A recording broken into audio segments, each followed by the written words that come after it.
El passat dilluns 8 de març, l'Ajuntament de Sant Pol de Mar va inaugurar els actes referents al Dia Internacional de la Dona Treballadora.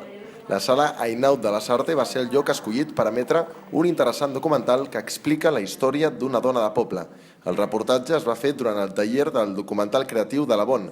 La directora del taller, Anna Sant Martí, va explicar a Sant Pol Media el contingut del documental i el seu objectiu. És una pel·lícula que està rodada a Barruera, un poble de Boí, i és una noia que es planteja si tornar a viure en el seu poble d'on ella és o si marxar i buscar altres opcions laborals arreu del món. Llavors torna al poble i parla amb 3 àvies del poble que li expliquen com és la vida i la vida que elles han dut en aquest poble, no? I s'acaba veient que aquest poble ha tirat endavant gràcies a l'esforç de les dones que han tirat endavant la casa, la feina, el poble, tot.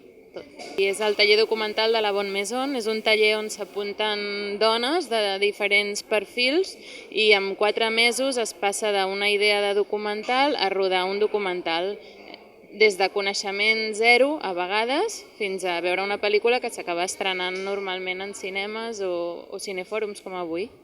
Un cop acabat el vídeo, que va emocionar els assistents, es va donar pas a la lectura del manifest pel Dia Internacional de les Dones. Acte seguit va sorgir un debat entre el públic sobre el paper de la dona en la societat actual i les coses que cal millorar per aconseguir la igualtat. Discussions intenses però respectuoses i constructives per enriquir una tarda que va ser molt profitosa pels qui van voler assistir.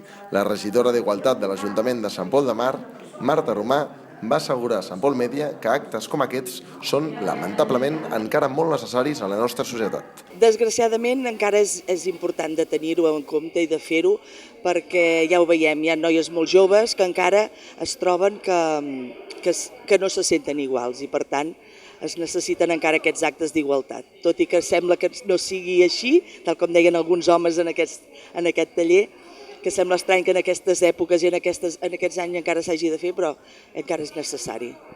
Aquest dissabte 12 de març, l'Ajuntament organitza la Trobada de la Dona Treballadora, amb una rua que sortirà des de la plaça Torrent Arrosser fins a la plaça de la Vila.